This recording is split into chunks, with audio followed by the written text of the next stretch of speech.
Mis padres me convencieron de poner mi casa a su nombre por razones legales. Yo confié, 1 año, no suelo escribir este tipo de cosas, pero hoy sentí que tenía que hacerlo. No sé si es para desahogarme, para poner en palabras algo que todavía me pesa en el pecho, o simplemente para ver si alguien más ha pasado por algo parecido. Lo único que sé es que hubo un día en mi vida que todavía me cuesta procesar. Fue el día en que volví a la casa que pagué durante años, no como invitado, más sí como alguien que la había recuperado a un precio muy alto. La noche anterior casi no dormí. Tenía la mandíbula apretada, el estómago revuelto y la mente girando sin parar. Sabía que ese día iba a ser tenso, que nada saldría limpio ni tranquilo, pero lo que no imaginaba era cómo me sentiría al cruzar esa puerta. No había más vuelta atrás. Después de todo lo que había pasado, de todo lo que me habían quitado,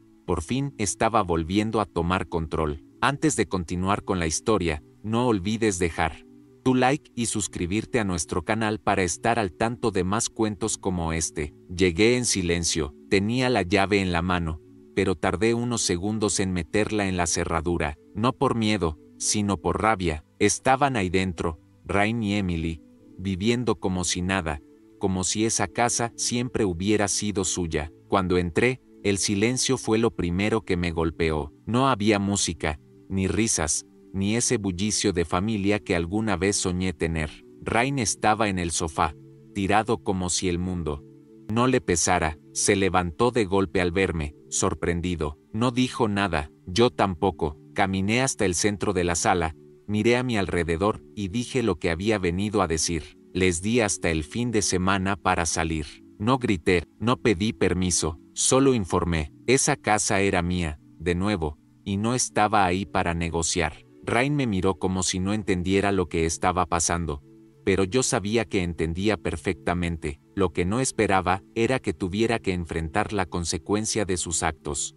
Apenas terminé de hablar, soltó un "no puedes hacer esto" con esa mezcla de indignación y miedo disfrazado. No respondí. No tenía sentido discutir con alguien que jamás asumió responsabilidad por nada. Emily apareció desde el pasillo, con el celular en la mano y la expresión de quien ya estaba al tanto de todo. Me miró como si yo fuera el monstruo de la historia, y quizás, para ellos, lo era, pero esa narrativa ya no me importaba. Lo que me importaba era recuperar mi lugar, mi espacio, lo poco que había podido construir antes de que me lo arrebataran con sonrisas falsas y discursos de familia. No hubo gritos, aunque sí tensión en el aire. Les dije que si no salían por las buenas, lo harían por las legales. Y lo decía en serio. Ya había aprendido a no confiar ni siquiera en quienes me criaron. Cada palabra que pronunciaba era el resultado de semanas de insomnio, de rabia tragada, de mensajes ignorados,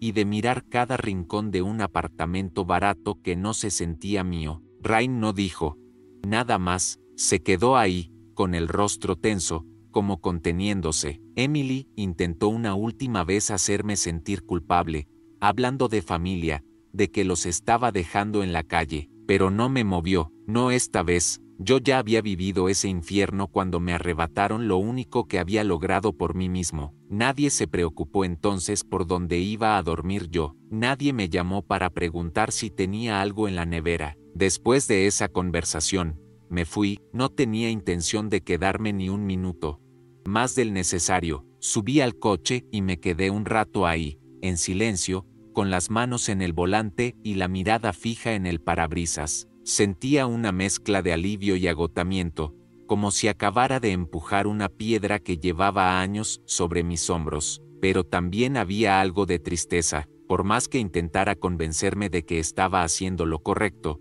había una parte de mí que seguía preguntándose cómo llegamos a esto, en qué momento mi familia se convirtió en gente a la que tengo que poner límites legales. ¿Cómo puede ser que tenga que pelear con mis propios padres y mi hermano por algo tan básico como el respeto? Ese mismo día por la tarde, me llamó mi madre. No contesté. Luego, dejó un mensaje de voz. Su tono no era agresivo, pero tampoco era conciliador. Decía que lo que había hecho era muy triste, que Rain estaba devastado, que ella no entendía cómo podía actuar con tanta frialdad. Escuchar eso me dio ganas de reír y llorar al mismo tiempo. Frialdad fue lo que recibí yo.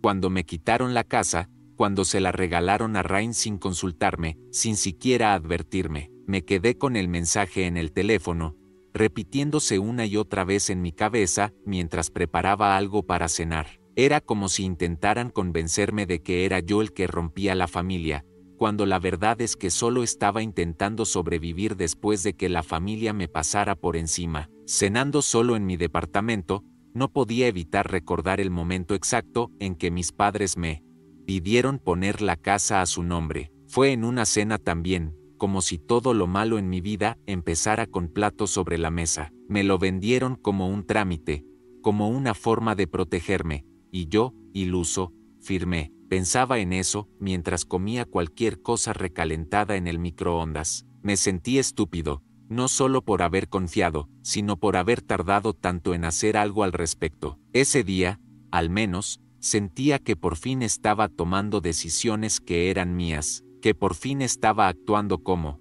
el adulto que siempre me exigieron ser, pero que nunca tuvieron problema en pasar por encima cuando les convenía. Más tarde, revisé mis cámaras de seguridad desde el celular. Las había instalado hacía semanas, cuando empecé a notar actitudes raras, rayones en el coche, paquetes sin remitente, comentarios raros en redes sociales. No tenía pruebas directas, pero todo apuntaba al mismo lugar. Ese día no había pasado nada raro, pero no me sentía en paz. Era como si me esperara una represalia en cualquier momento, no por paranoia, sino porque conocía demasiado bien a las personas con las que estaba lidiando. La calma que sentía al recuperar la casa venía mezclada con una vigilancia constante, como si tuviera que seguir demostrando que no me iban a tumbar otra vez. Era agotador, pero necesario. Yo no iba a volver a ceder. Al día siguiente, fui temprano al trabajo. Traté de mantener la rutina, como si todo estuviera bien, pero no podía concentrarme. Mis compañeros notaban que algo pasaba.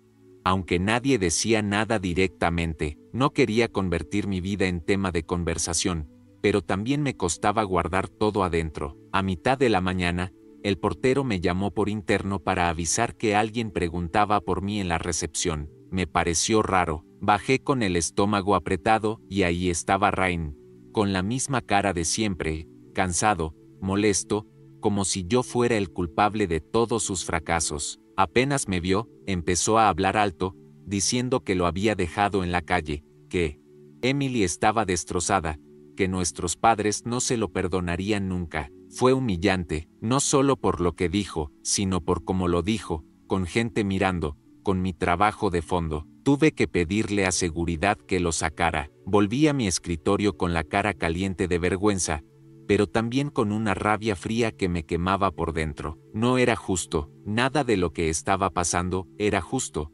pero parecía que yo era el único que lo entendía. Mis padres no llamaron ese día, pero sí mandaron un correo con tono legal, diciendo que la situación debía resolverse por las buenas, como si yo hubiera sido el que inició el conflicto. Me sentí como si estuviera en juicio con mi propia sangre, como si todo se redujera a quien puede más. Ahí fue cuando llamé a mi abogado y le conté todo, lo del trabajo, lo del correo, lo de las amenazas veladas. Me dijo que tomara nota de todo, que documentara cada cosa, por pequeña que pareciera. Me dio tranquilidad saber que no estaba loco, que todo esto tenía un nombre, acoso, y que podía defenderme. Esa misma noche decidí instalar una cámara más, esta vez dentro de la casa, apuntando hacia la puerta principal. No era que esperara que entraran sin permiso, pero después de lo que pasó en la oficina, ya no quería correr ningún riesgo. Me costaba aceptar que había llegado a ese punto,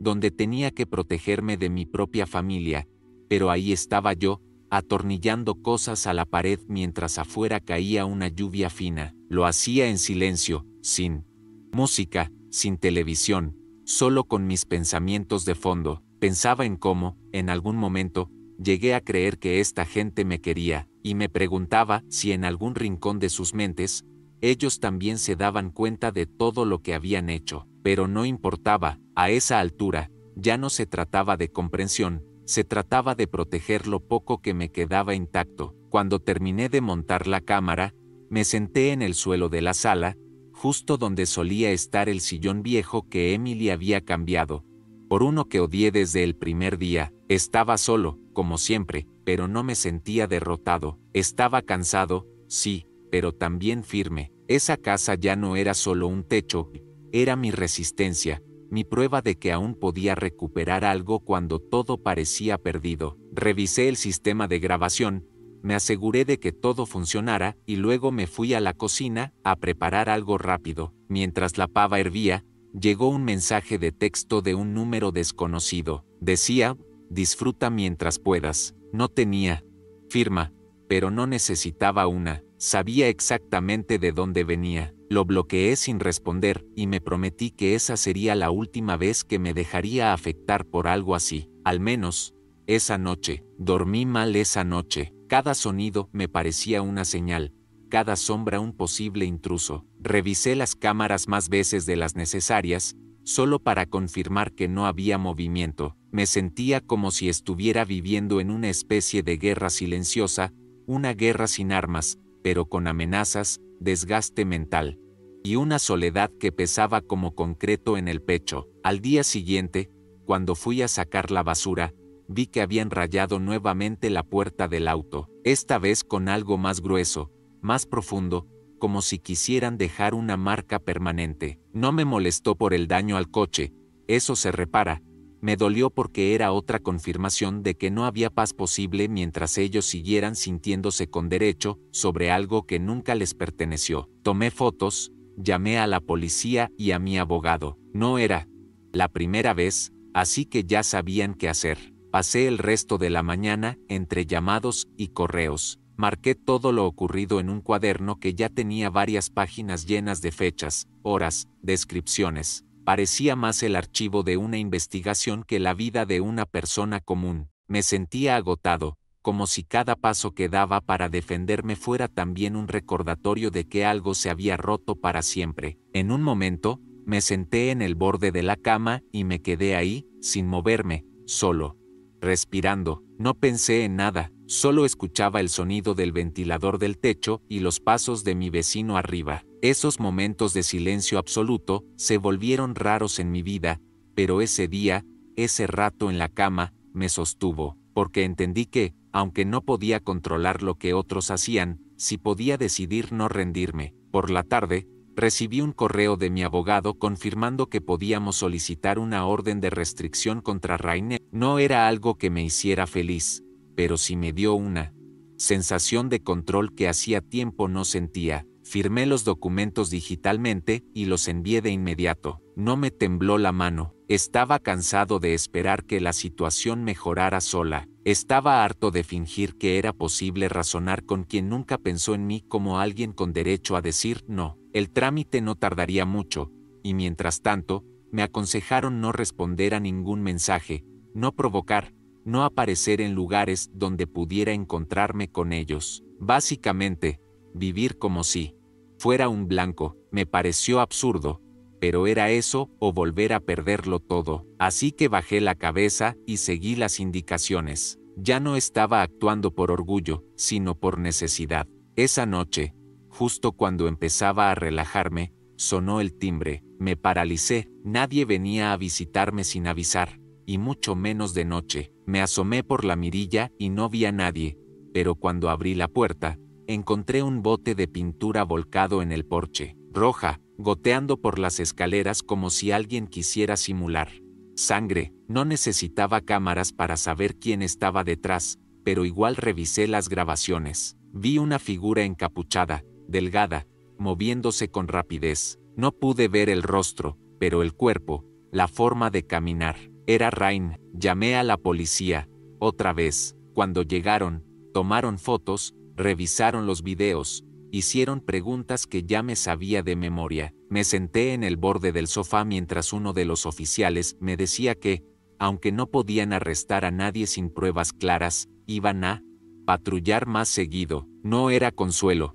pero era algo. Después de que la policía se fue, limpié el porche en silencio. Me tomó más de una hora quitar toda la pintura. Mis manos temblaban, no de miedo, sino de rabia contenida. Pensaba en todo lo que había soportado en silencio, en cuántas veces preferí callar para no ser el problema, para no desatar más conflicto. Pero ese día, ahí, con las escaleras aún manchadas y el olor a químico impregnado en el aire, entendí que ya no me quedaba espacio para seguir siendo el hijo que no molesta. Lo había perdido casi todo por confiar, y ahora, cada decisión que tomaba era un intento de recuperar no solo una casa, sino a mí mismo. Cuando terminé de limpiar, me duché en silencio, me preparé un café fuerte y me senté frente a la ventana. Afuera, la noche era densa. Adentro, yo también. Desde ese día, no volví a tener contacto con Rain ni con mis padres. La orden de restricción fue aprobada, y aunque eso trajo algo de tranquilidad, el vacío que quedó no se llenó con documentos legales. Pasaron los meses y poco a poco fui reconstruyendo mi vida en esa misma casa, ahora con paredes nuevas, muebles nuevos, y sobre todo, una versión de mí que ya no acepta ser empujado a la sombra. A veces me preguntan si no me pesa haberme distanciado de mi familia, y la verdad es que sí, pero lo que más pesa es saber que ellos no dudaron en sacrificarme por comodidad. Hoy, cada vez que cierro la puerta antes de dormir, respiro profundo, y aunque no tengo todas las respuestas, hay una que nunca más me voy a olvidar: no todo lo que se llama familia te protege. A veces, te destruye, y si no te levantas, nadie lo va a hacer por ti. Si llegaste al final de esta hermosa historia, comenta qué te pareció para que sepa que viste el video completo, y no olvides suscribirte y dejar tu like. Nos vemos en el próximo cuento.